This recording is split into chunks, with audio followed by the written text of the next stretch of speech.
Welcome to crime confession. ఒకటి కాదు, రెండు కాదు, పోలీసు రికార్డ్ ప్రకారం 200 ఉన్నాయి. అంటే డబుల్ సెంచరీ చేసింది. ఒక ముద్దు పేరు కూడా పెట్టారు పోలీసు రికార్డులో, సెంచరీ చెంచులక్ష్మి. దొంగతనం చేసిన ప్రాపర్టీ అంతా ఎక్కడ దాచింది? జైల్లో ఉన్నప్పుడు ఆమె కుటుంబం ఎన్ని కష్టాలు పడింది? చెంచులక్ష్మి నమస్తే. నమస్తే సార్. 16 సంవత్సరాల్లోనే నువ్వు నేరాల బాట ఎందుకు పట్టాల్సి వచ్చింది? టయానికి తినడానికి ఫుడ్ సరిపోతున్నాను.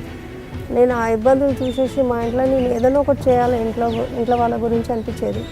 చేసేసిన ఒకసారి దొంగతనం చేసిన పోలీసులు పట్టుకున్నారు స్టార్టింగ్లో. ఫస్ట్ టైం పోలీసులు తీసుకొచ్చినప్పుడు ఇంటరాక్షన్ చేశారా నీకు? కొడుతూనే ఉంటారు సార్, కొడుతూనే ఉంటారు. మారమని చెప్పేసి వాళ్ళ నోట్ల నుంచి ఎప్పుడు ఒకసారి కూడా రాలేదు సార్. కానీ ఏంటంటే ఇంకా చేయమని చెప్పేసి ఎంకరేజ్ చేస్తారు పోలీసులు సగం. ఎందుకు? జైలు నుంచి బయటకు వచ్చాక ఏం చేస్తాం? జైలు నుంచి బయటకు వచ్చిన తర్వాత ఊరికి పోయినా సార్. ఊరికి వెళ్ళిన తర్వాత అక్కడ ఇంట్లో అందరితోటి మంచిగా ఉన్నాం. అప్పుడు ఇంట్లో నుంచి డైరెక్ట్గా ఇంట్లో నుంచి తీసుకొని వచ్చారు. నువ్వు చేసినావు పక్కా అని చెప్పేసారంటే మరి ఫింగర్ ప్రింట్స్ ఉండాలి కదా సార్. ఫింగర్ ప్రింట్స్ లేని ఏ కేసు పెడతారు మీరు అని అంటే వేరే పిఎస్ వాళ్ళకి ఇన్ఫామ్ చేసి ఇట్లా పలానా మనిషి దొరికింది, మీరు కేసులు పెట్టాలనుకుంటే పెట్టుకోండి అని చెప్తారు. అట్లా మేము 1-2 కేసులు చేసినా కానీ మా ఇంట 10 కేసులు 15 కేసులు బుక్ చేస్తారు. జైలుకి వెళ్ళి వచ్చిన తర్వాత మీ ఊరు వెళ్తే పబ్లిక్, మీ ఊరు పబ్లిక్ ఎవరు రానిచ్చేవాళ్ళు కదా సార్, ఎవరు రానిచ్చేవాళ్ళు కదా. అక్కడ ఇక్కడికి వస్తే మా పరువు పోతుంది, ఈ పిల్ల ఈ ఊర్లో ఉంటే బాగుండదు, ఈ పిల్ల జైలు పోయి వచ్చిందంట, ఇట్లా అంట అట్లా అంట ఎంతో బ్యాడ్గా మాట్లాడుకునేవాళ్ళు. తాళం ఎలా ఎరగొడతావు? గట్టిగా గాడ్రేజ్ కప్పులు తాళాలు ఉంటాయి కదా, వాళ్ళ దగ్గర రాడ్స్ ఉంటాయి సార్. రాడ్స్ తోటి ఇరగొడతారు. లోపలికి వెళ్ళి ఏం చేస్తావు? లోపలికి వెళ్ళి నేనైతే ఫస్ట్ కిచెన్లో దూరుతాను సార్. ముందు తింటానికి చూస్తా, తిన్న తర్వాత ఆ తర్వాత ఏ పని చేసుకుంటా నేను. పోలీస్ రికార్డులో నీ మీద 200 కేసులు కనిపిస్తున్నాయి.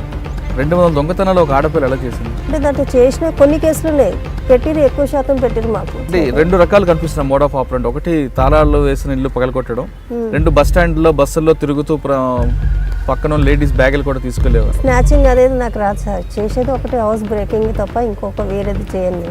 ఆ దొరికి ఏం చేసావు సార్? ఇంట్లో ఫ్యామిలీ మెంబర్స్కి మంచిగా చూసుకోవాలనుకున్నా. రాజేంద్ర నగర్లో ఇల్లు కట్టినా సార్, పోలీసు వాళ్ళకి గుంజేసుకున్నారు ఇల్లు కూడా, పోలీసు వాళ్ళకి కబ్జాలు అయిపోయింది. శివరామకృష్ణ గారి ఇంటరాక్షన్ ఏ విధంగా ఉండేది?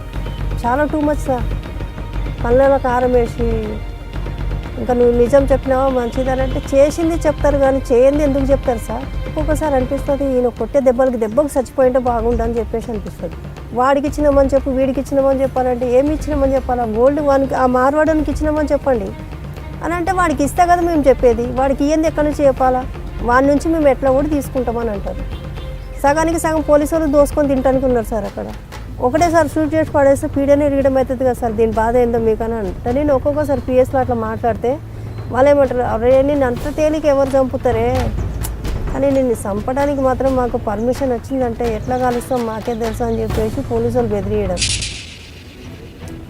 చెంచులక్ష్మి ప్రెస్ మీట్ ఏంటంటే కిలోల కొద్ది బంగారం, వెండి చూపిస్తుంటారు. మొన్న లేటెస్ట్ ప్రెస్ మీట్లో కూడా గిన్నెలు, వెండి గ్లాసులు అని చూపించారు. అవన్నీ మేము చేసింది కూడా కాదు సార్, చేసింది కాదు. మేము చేసింది అని అంటే ఒక 2 చైన్లు 3 చైన్లు ఉంటాయో తెలియదు కానీ సగానికి సగం వాళ్ళు కొనుక్కొచ్చి తీసుకొచ్చి పెట్టడమే ఉంటుంది. ఎందుకంటే వాళ్ళ నేమ్ పెద్దగా రావాలని చెప్పేసి. చాలా మంది ఆఫీసర్లు చూసావు, చాలా మంది ఇంటరాక్షన్ చూసావు. ఎవరు ఎంత కఠినంగా ఇంటరాక్షన్ చేస్తారు అనేది ఒక్కొక్క ఆఫీసర్ పేరు చెప్పు. ఇప్పుడైతే నాకు మరీ టూ మచ్గా ఇంటరాక్షన్ చేసిందంటే. చెంచులక్ష్మి వివాహం ప్రేమ వివాహమా లేదా పెద్దలు కుదిర్చిన వివాహం? లేదు సార్, లవ్ మ్యారేజ్ చేస్తారు మాకు. కానీ ఆయనకి నీ జీవితం గురించి చెప్పావా? తెలియదు సార్ ఆయనకి. నేను దొంగతనం చేసిన, జైలుకి వెళ్ళినా అని తెలియదు సార్. తర్వాత ఈ మధ్య నుంచే తెలిసింది సార్. తెలిసాకేమన్నాడు? దొంగతనాలు చేసిన చెంచులక్ష్మి ఇంట్లో దొంగలు పడ్డారంట, నిజమా?